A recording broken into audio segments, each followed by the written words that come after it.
I don't know how to start this. It's like, all of a sudden, everything I thought I knew about my marriage has been flipped upside down.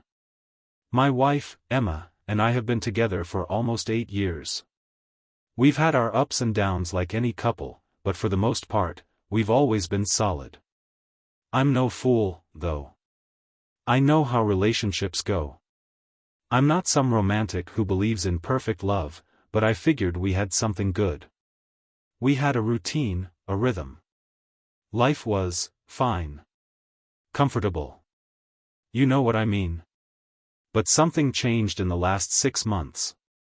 It wasn't huge at first. Little things. At first, it was just Emma working late more often.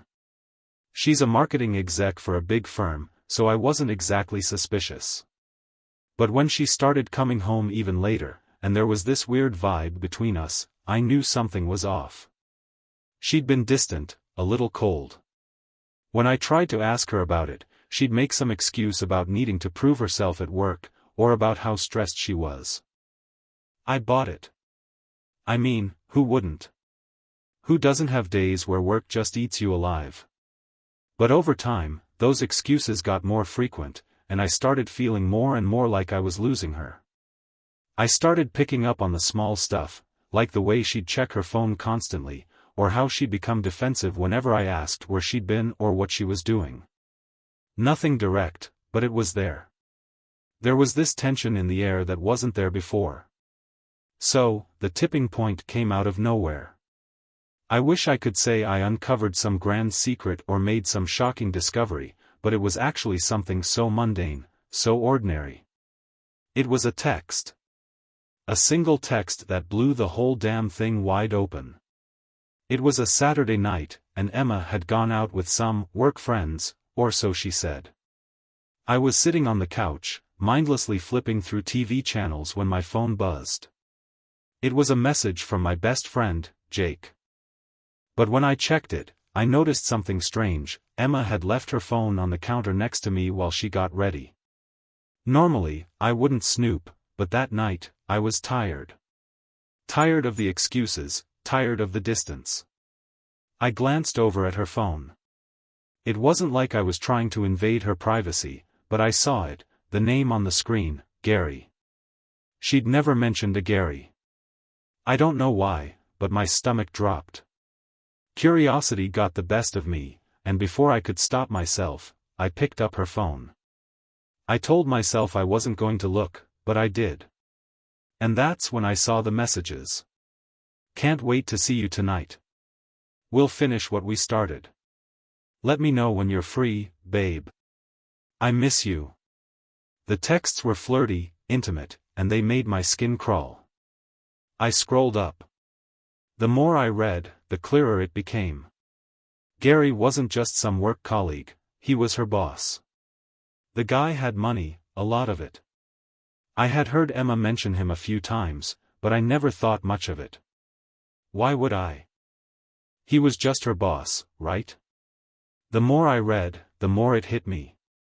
She'd been lying to me for months. The late nights? The weird energy? All of it was because she'd been sleeping with this guy. I felt sick, but I couldn't stop reading. The texts were filled with more explicit details, plans for sex, whispered promises of more. Emma had been sneaking around with Gary for God knows how long, and I'd been blind to it. This guy, her boss, was probably the whole reason she'd been pulling away. I could hardly breathe, and my hands shook as I put the phone down. I felt like a complete idiot, but there was no denying it. She was cheating on me. And I had proof now. When she came back later that night, I was still sitting there, trying to make sense of everything. She walked in, all smiles, like nothing was wrong. She gave me a quick kiss on the cheek and set her purse down, but I couldn't look at her the same way anymore. Not after what I had just read. The silence between us was suffocating. I just sat there, staring at her. I could feel my heart racing, like it was trying to break out of my chest. It was taking everything in me not to lose it right then and there, but I couldn't keep this inside anymore. I had to know the truth. I took a deep breath and said, "Who's Gary?" She froze. I saw the way her face went pale, like she knew exactly where this was going. I watched as her mind scrambled, trying to come up with something, anything, that could get her out of this. "Gary? What do you mean?" she stammered, dropping her bag to the floor. "He's just my boss. You know that."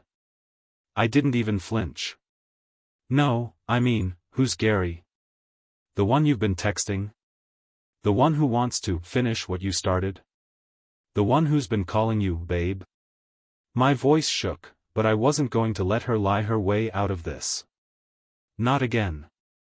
Her face went blank for a second before she plastered on a fake smile, the kind that screamed desperation.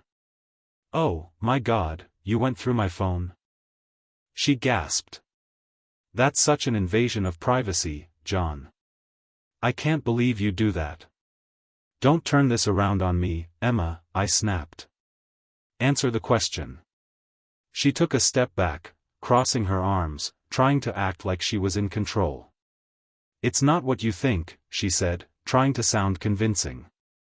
"Gary and we've been spending time together, sure, but it's not like that. You're overreacting." "Overreacting?" I couldn't help but laugh bitterly.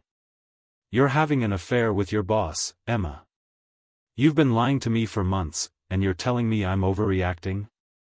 She opened her mouth to say something, but then she paused, almost like she was thinking about how to make me feel sorry for her. "Look, John, I didn't mean for it to happen this way. It's just. Gary's so different. He's rich, he's powerful. He makes me feel special in a way you just don't anymore." That hit me like a punch to the gut. I had worked hard for everything we had. Sure, I wasn't rolling in cash, but I loved her. I supported her. And now she was telling me that wasn't enough? That wasn't even the worst part, though. Her next words were what really stung. "I didn't want to hurt you," she said, her voice dropping to a whisper, full of false sorrow. "But I've been feeling so neglected. You're always busy with your job. Gary was there when I needed someone to talk to." I felt a rush of anger flood through me, but I was too tired to yell anymore. "You didn't need him to cheat on me," I said, my voice steady, though I could feel the tears threatening to fall. "You could have talked to me. You could have told me how you were feeling, but instead, you decided to betray me." I could see the wheels turning in her head, like she was already planning her next move, trying to twist things to make it seem like it was my fault. "I'm not a bad person, John. You know that, right? I didn't know how else to handle it." The audacity of her. She was sitting there, trying to pull the whole pity card, like I was the one who had failed her. I was done. She wasn't even taking responsibility. She was playing the victim. I couldn't believe what I was hearing. "You didn't know how else to handle it?" I repeated, just to make sure I heard her right. "So you handled it by sleeping with another man? That's your idea of handling things, Emma?" Her eyes filled with tears, and she stepped toward me, like she was about to say something that would make it all better. "John, I never meant for it to go this far.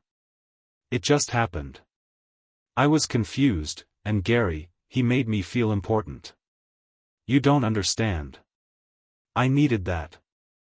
I don't know what hurt more, the fact that she was still lying to my face, or the fact that she genuinely seemed to believe it was all my fault. The anger was starting to simmer beneath the surface, but I was still in shock. I could feel the disbelief, the hurt, tearing through me like a wrecking ball. I just stared at her, trying to process what she was saying, but the words didn't make sense. "Do you even love me anymore?" I asked, the question slipping out before I could stop it. I needed an answer. Something, anything, to make this make sense. She hesitated, looking anywhere but at me. Finally, she muttered, "I don't know. I think I love you, but I'm not sure.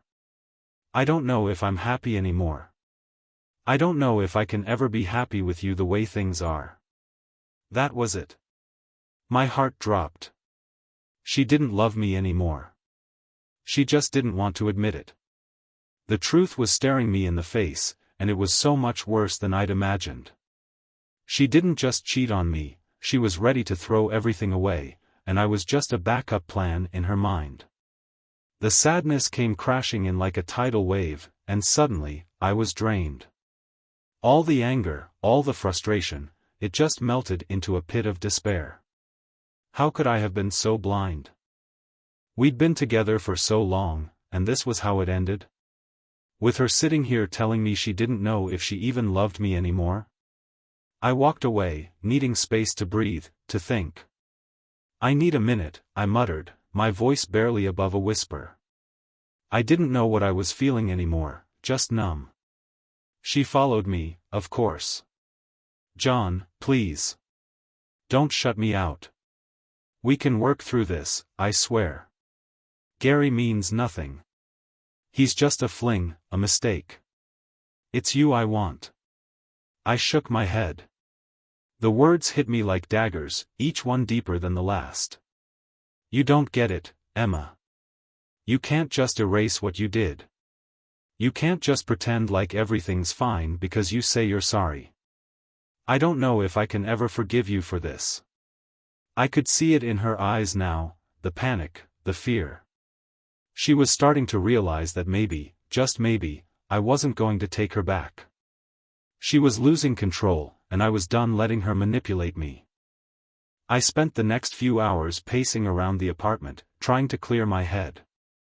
I felt like I was drowning in a sea of emotions.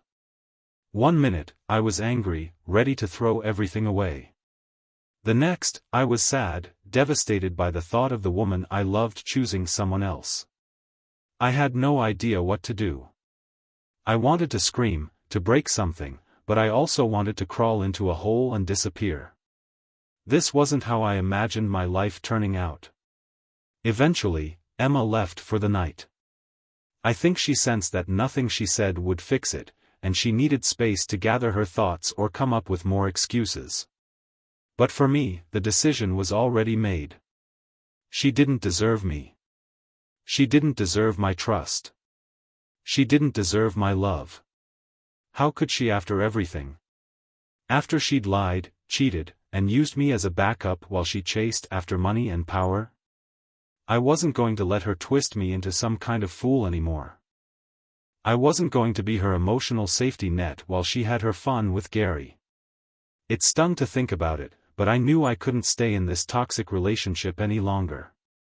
She had broken me, and now I was the one who had to pick up the pieces of what was left of my dignity. I sent her a text later that night. I didn't want to face her again, not yet. The words came easy, even though my hands were shaking as I typed, I can't do this anymore.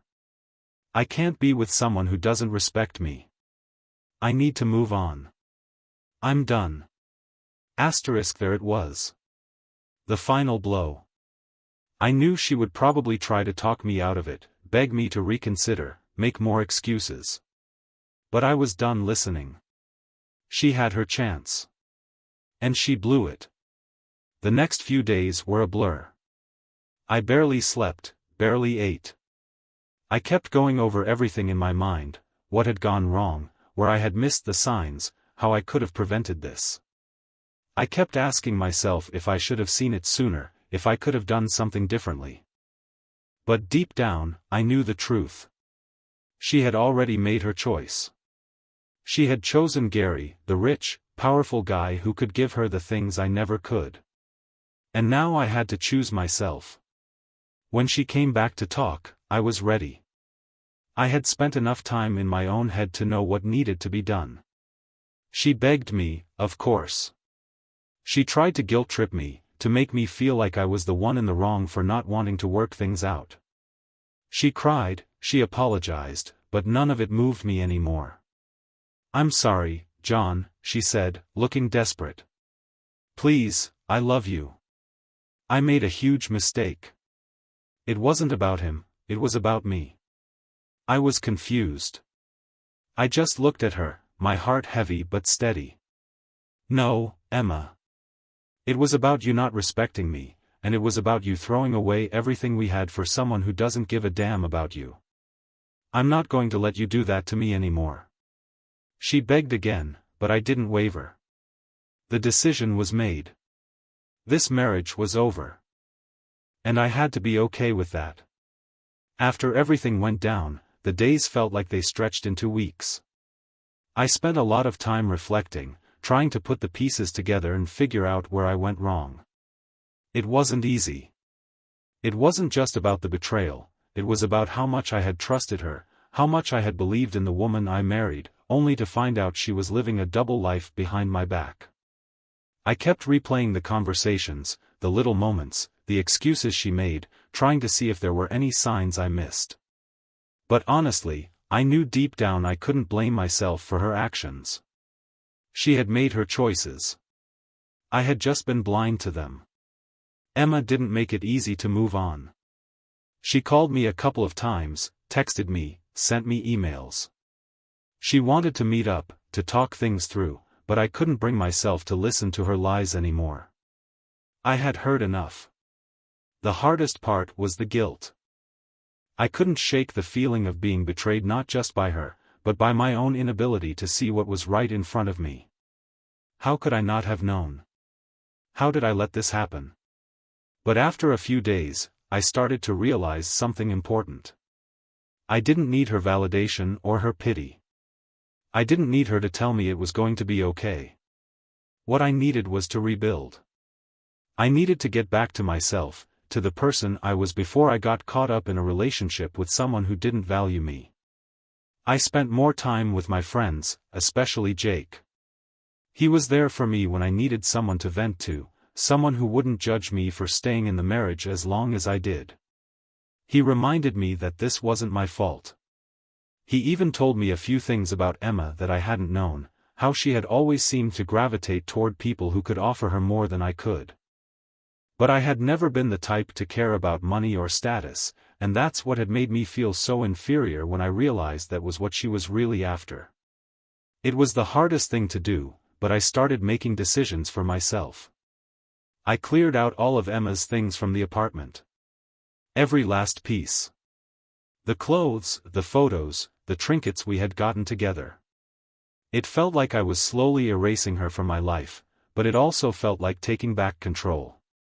I wasn't going to let her linger in the corners of my world anymore. I made a conscious decision to stop looking at her social media, to stop checking in on her life. The temptation was there, sure.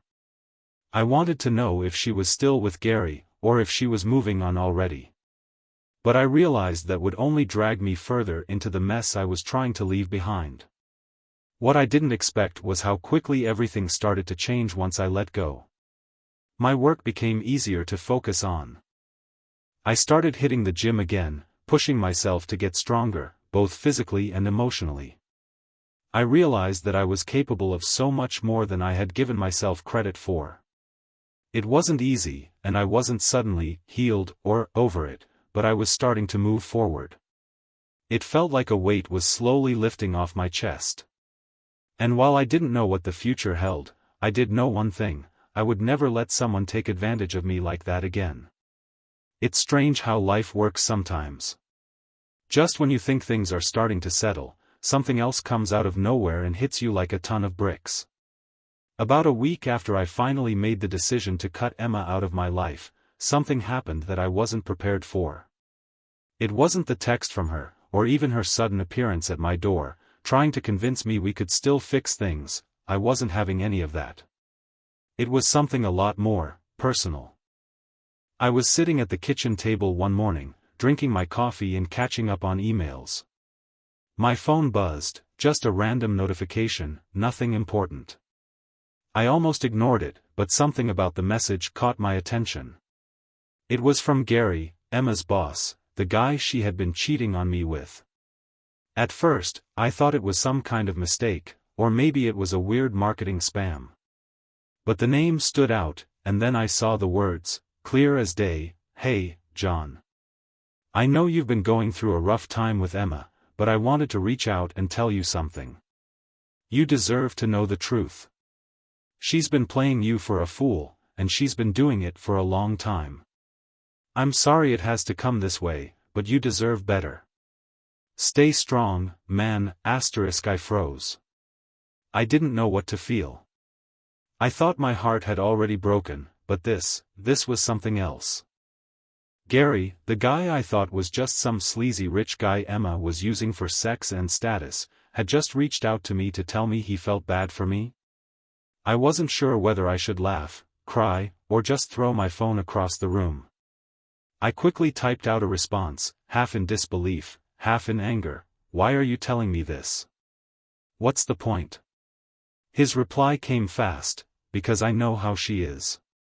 I didn't mean for things to go this far, but I can't let you keep looking like an idiot. She's not just playing you, she's playing a lot of people. Don't let her make you feel like this is your fault. Trust me on that. I had to sit back and process this. Emma was not just some cheating wife. I had always known she had her issues, but hearing this from Gary? That was a punch to the gut I wasn't ready for. I felt a weird mix of relief and anger. Relief because it wasn't just me, there were other people who saw her for who she really was. But also anger, because I was still so wrapped up in everything she had done to me. And here was this guy, the one I had always considered the villain in this story, suddenly acting like he was the hero. It was a strange feeling. But what did it mean? Did Gary actually care about me, or was he just looking for some way to justify his own guilt? I didn't respond right away. Part of me wanted to keep this new information to myself, bury it, and just forget about both of them. But then, I thought about it some more. Maybe this was my chance to finally get closure, to get out of the mess Emma had created, and maybe even help myself heal just a little bit more. But whatever happened next, I knew one thing for sure, I was no longer her fool. I couldn't shake the feeling that I needed to know more. Gary's message, as twisted as it was, had opened a door that I hadn't even known existed. It wasn't just about Emma's affair anymore. It was about everything that had been going on behind my back that I had never seen. So, after a lot of thinking, I decided to confront her once and for all. I needed answers, and I needed to hear it from her mouth. No more half-truths or excuses. I wanted the full picture. It wasn't an easy decision, and to be honest, I wasn't sure if I was ready for what was about to go down. But I had to face the truth. I texted Emma. It was blunt, straight to the point, we need to talk. Meet me at the park at 3 p.m, I wasn't in the mood to play games. I didn't care about what she wanted or how she felt anymore. It was my turn to take control.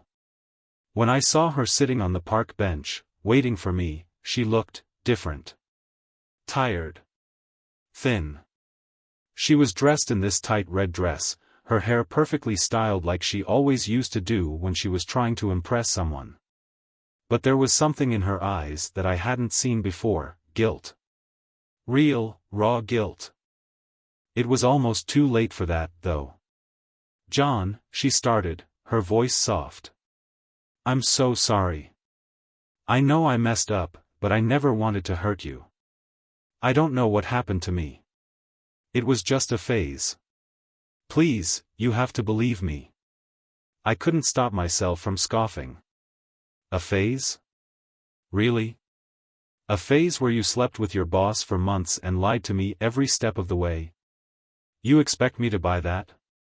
She flinched. I know it sounds terrible, but it wasn't like that. I was confused. Gary.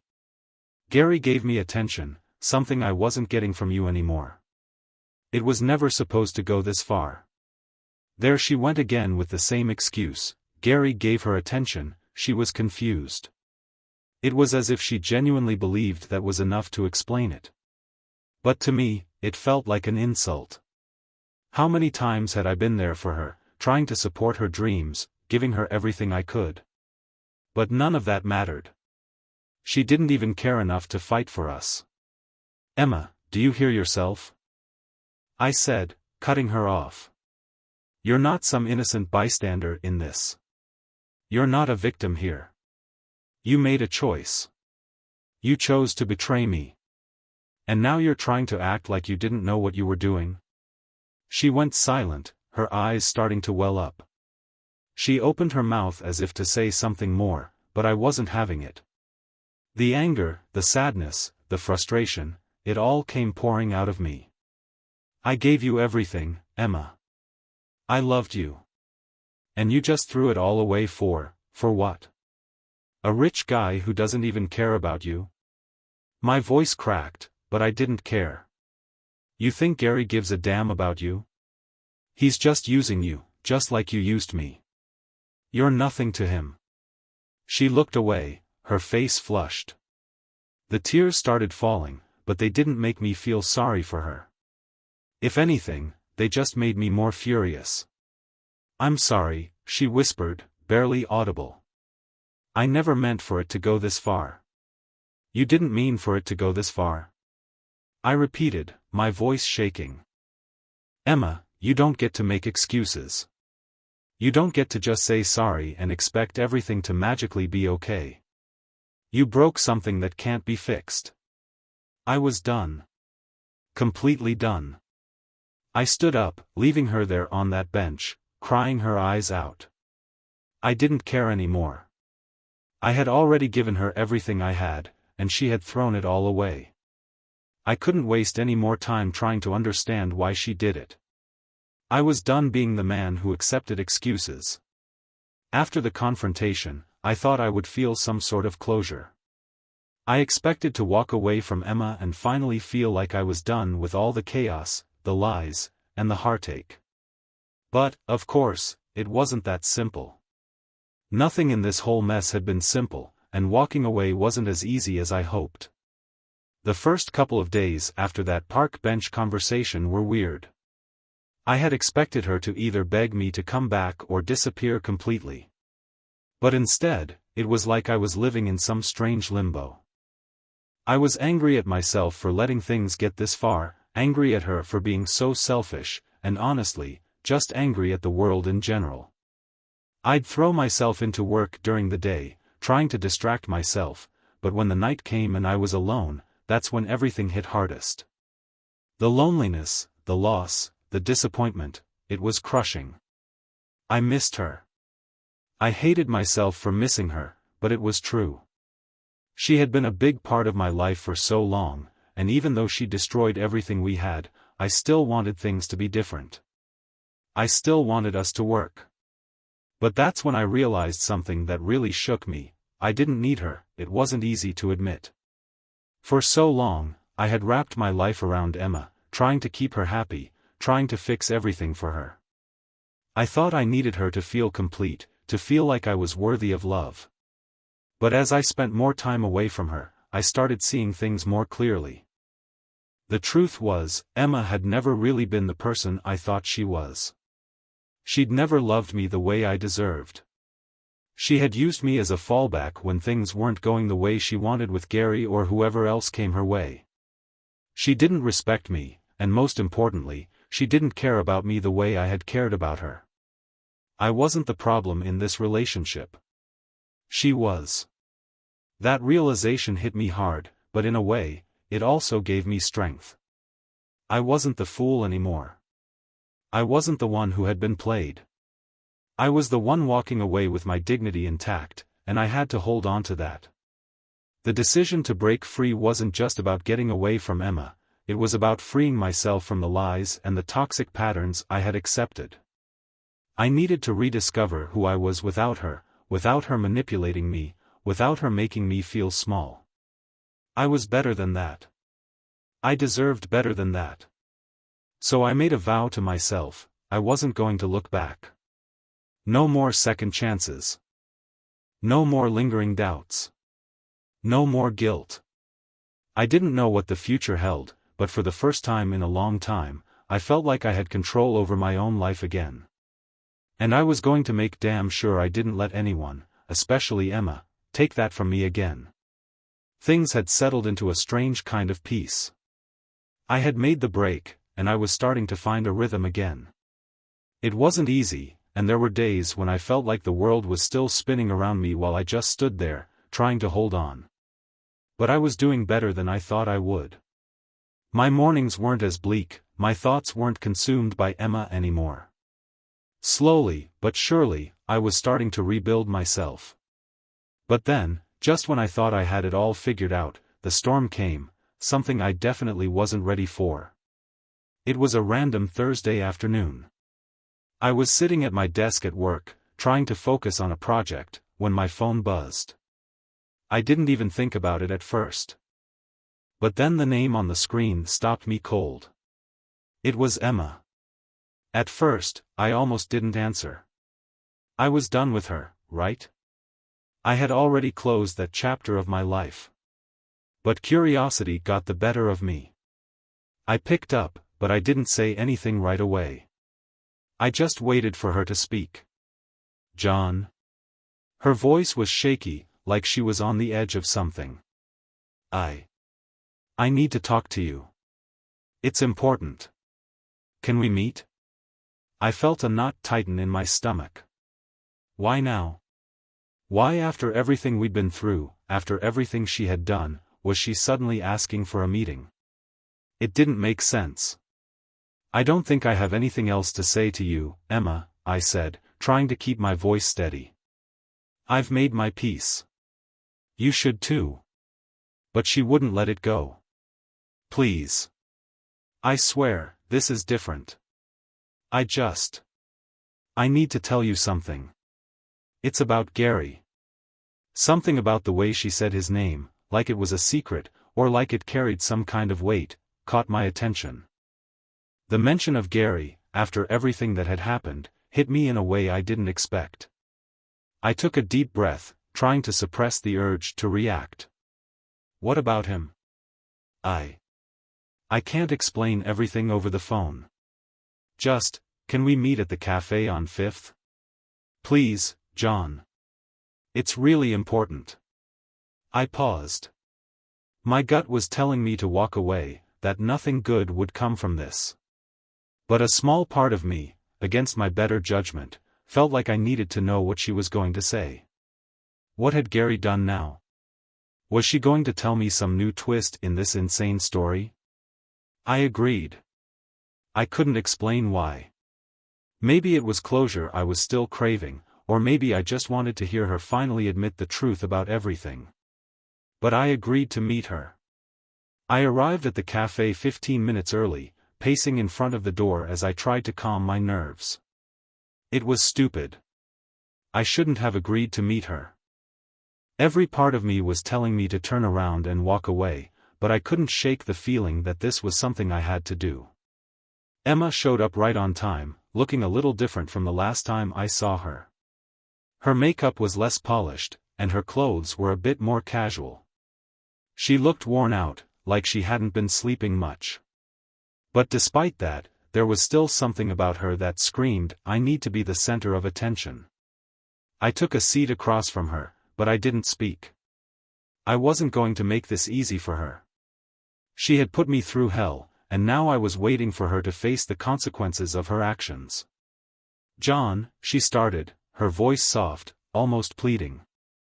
"I know I don't deserve anything from you right now, but please, hear me out.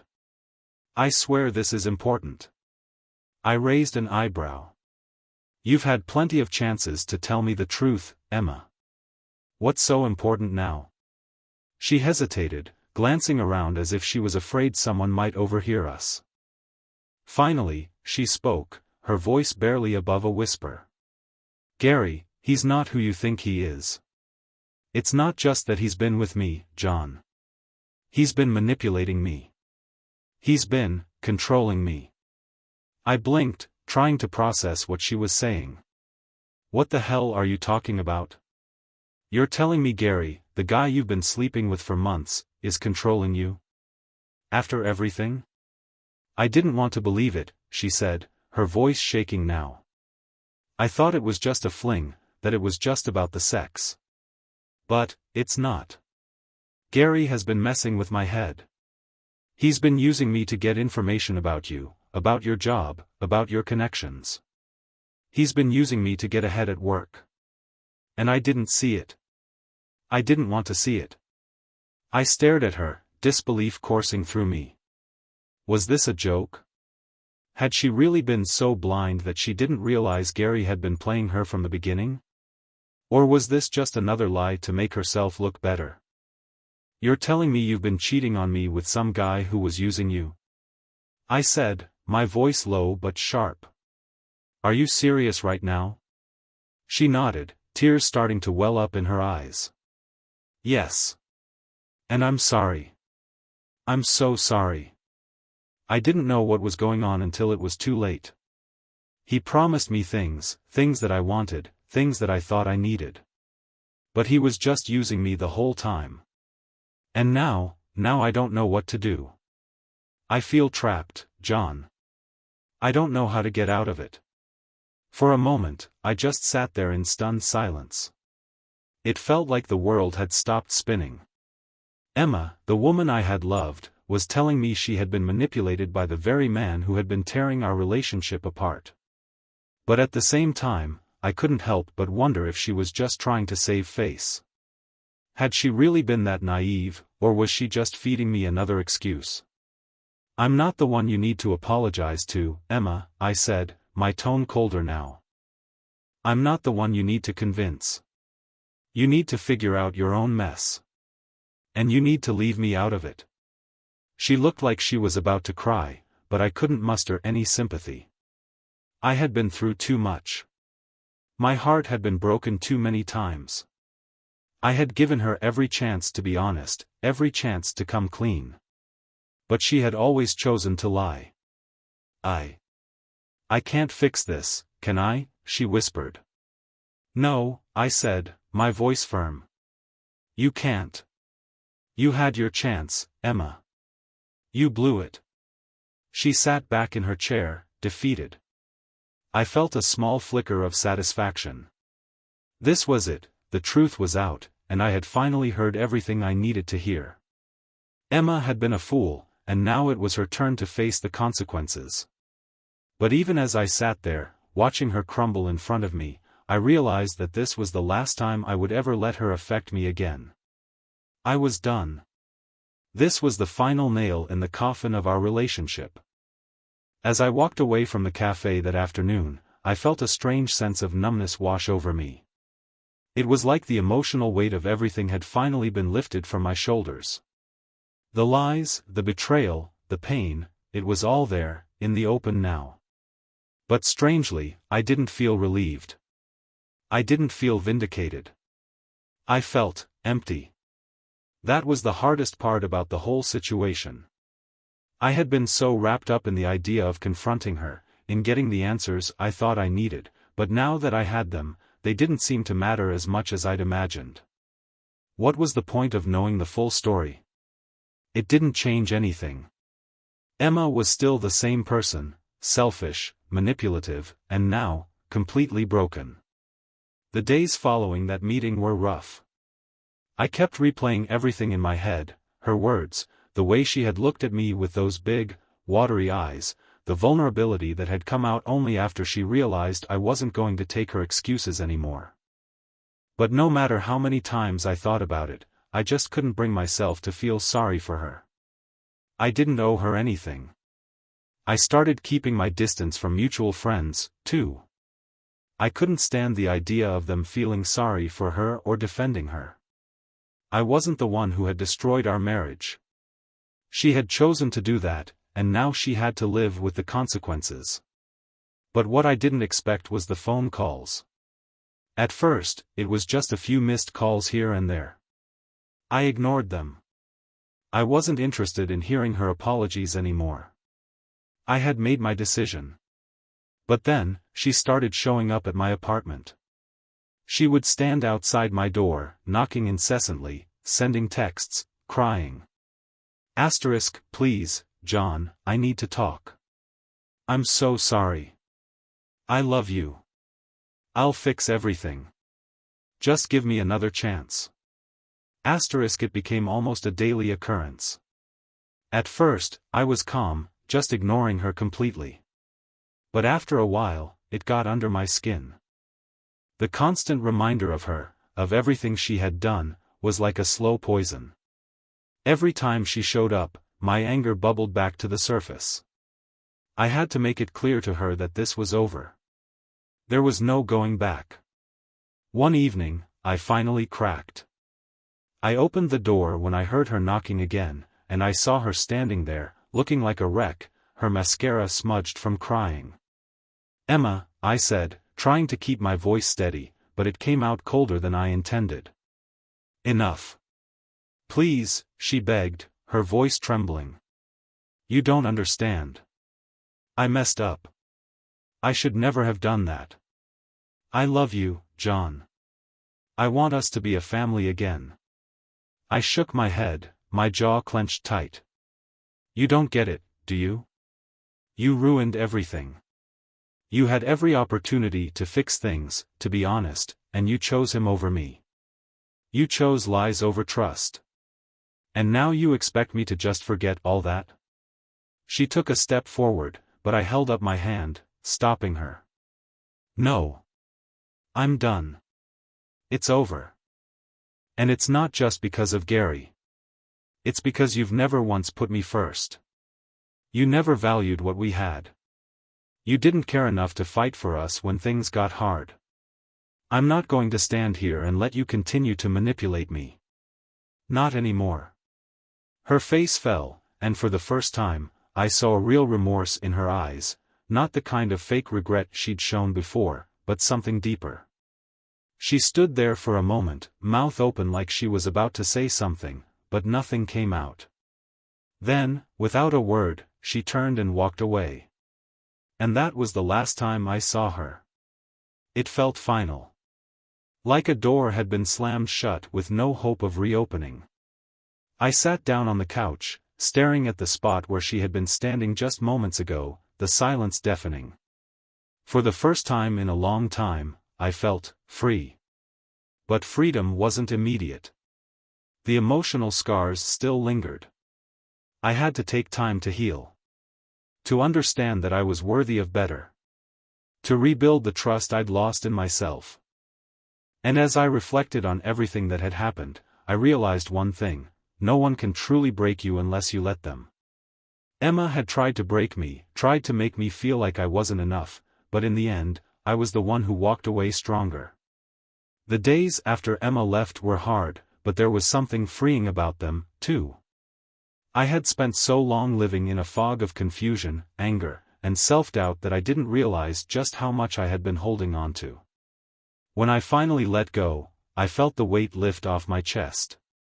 But that didn't mean the pain disappeared. In fact, the pain came rushing in like a tidal wave. I spent the next few weeks mostly in solitude. I didn't want to talk to anyone. I didn't want sympathy or advice. I just needed to process everything on my own terms. I couldn't figure out how to explain to people what had happened, and honestly, I didn't know if I had the energy to.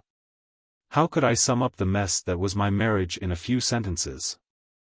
I stayed busy at work, burying myself in projects to keep my mind off things. It worked for a while, but every night when I came home, the emptiness crept back in. The silence of the apartment, the empty bed, it was all a reminder of what I had lost. But then something shifted. Slowly, over time, I began to feel less like a victim and more like a survivor. I started to see the moments where I had let myself down, not because of anything Emma did, but because I had allowed myself to get caught in her lies. I had ignored red flags. I had put up with her manipulations for too long because I didn't want to face the truth. And in those quiet moments, I began to realize that my worth wasn't tied to Emma or anyone else. My self-worth wasn't dependent on being loved by someone who didn't respect me. It was something I had to rebuild on my own. I started going to the gym again, something I hadn't done in months. I found a new routine, something to anchor my days, something that was just for me. I picked up hobbies I had abandoned, playing the guitar, reading books I had forgotten about, even cooking meals for myself that weren't just quick microwave dinners. Slowly, I started feeling like myself again. I also reached out to friends, real friends, the ones who had always supported me. I didn't hide from the truth anymore. I told them what had happened, and they listened, without judgment. They gave me space to vent, and they helped me see that I wasn't the one at fault in this whole mess. They reminded me of the things I had forgotten about myself, the parts of me that Emma had tried to suppress. But there was one thing I had to face that I wasn't prepared for: how much I had let Emma's manipulation affect my confidence and self-esteem. I realized that I wasn't just angry at her, I was angry at myself for letting it go on for as long as I did. It was hard to admit, but I had been so focused on trying to save her, trying to fix things, that I had lost sight of who I was. In the weeks that followed, I started taking control again, of my emotions, of my life. I started setting boundaries with people, making sure I didn't let anyone walk all over me. I began dating again, but I was cautious. I wasn't looking for another relationship right away, but I wanted to see what it was like to be with someone who actually valued me. And slowly, I found my confidence returning, piece by piece. It wasn't an overnight transformation. It took months, but every day I felt like I was getting stronger. I wasn't who I had been before Emma, no one could ever be that person again. But I was better. I was healthier. And I was proud of how far I'd come. Months passed, and I had come to terms with everything. I was doing well, my personal life was more stable, I was dating casually, and I had even reconnected with some old friends. I was starting to believe that maybe I could move on completely, that maybe I was finally beyond the mess Emma had left behind. Then, one evening, just when I thought I had everything under control, I ran into her. It happened at a bar I'd gone to with a couple of friends. It was a casual night out, nothing special. We were sitting at a table, joking around and having drinks, when I looked up, and there she was, Emma, standing near the bar. At first, I thought it was a trick of the light. Maybe it was someone who just looked like her. But when I saw her glance toward our table, I knew it was her.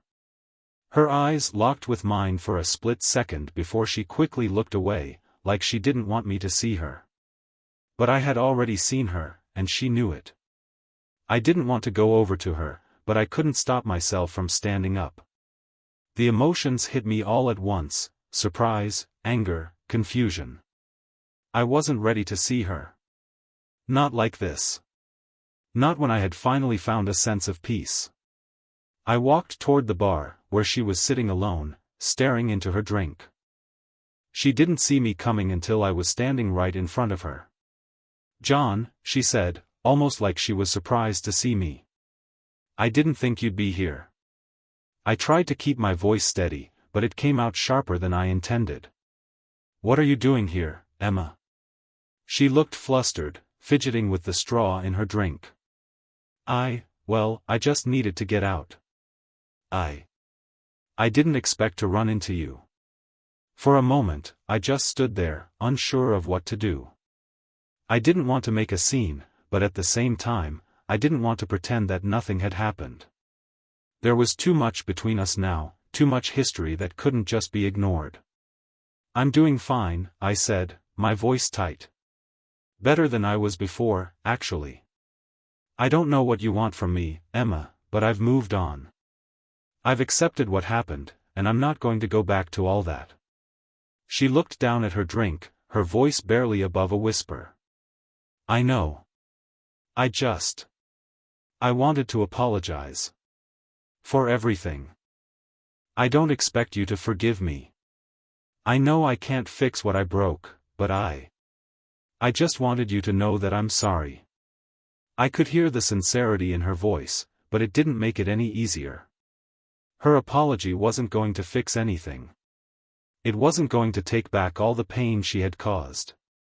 It wasn't going to make me forget what had happened. "I've heard that before, Emma," I said, my words steady but firm. "You've apologized before.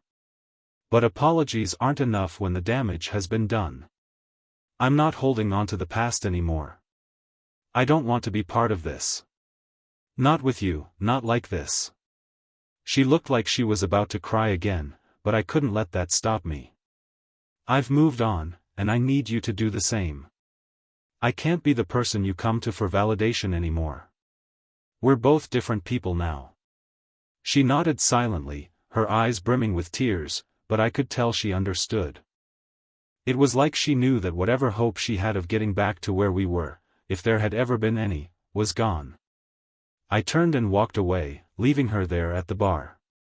As I made my way back to my friends, I felt a sense of finality wash over me. That chapter was truly closed. After the encounter with Emma, I felt a sense of clarity that I hadn't experienced in a long time. The emotions were still there, but they weren't as sharp anymore. I'd let go of the anger, the bitterness, the confusion. They had no place in my life anymore. Emma's apology didn't change anything, and it didn't need to. What mattered was that I had moved forward. I think, in some ways, I was able to see the situation from a new perspective. I'd been so wrapped up in trying to understand why she had done what she did, trying to fix something that wasn't mine to fix. I spent so much time wishing things could have been different, wishing she would have been the partner I thought she was. But the reality was, she had shown me who she truly was, and I had to accept that. I didn't know exactly what my future looked like yet, but I was finally starting to feel like I was in control of it. I had learned that I wasn't defined by my relationship with Emma, or by her mistakes. I was my own person, capable of growth and resilience, and that was something no one could take from me. I didn't rush into another relationship, but I did allow myself to connect with others again. I went on a few dates, met some great people, and rediscovered what it meant to be open to love again, without the baggage of the past weighing me down. But I was also okay on my own. I was finding joy in the simple things, like spending time with friends, focusing on my career, and pursuing my own interests. I was rediscovering myself, and it felt good. I made a conscious decision to surround myself with people who valued me, who supported me without question. I realized that not everyone would understand what I had been through, but those who cared about me would be there, whether I was struggling or thriving. And that, more than anything, was what I needed. It's been a year now since the whole thing happened. I've come a long way since then, and I can finally say that I'm truly at peace with everything. I learned a lot about myself during that time, about my strengths, my boundaries, and what I want from life and from relationships. Most importantly, I learned that I don't need anyone to complete me. I'm whole on my own. To anyone reading this who might be going through something similar, my advice is this: don't let someone's betrayal define your future. Take the time you need to heal, but don't get stuck in the past. Understand that the person who hurt you is not worth your time, your energy, or your self-doubt. You are worthy of so much more. And in time, you'll find your way back to yourself. Thanks for reading.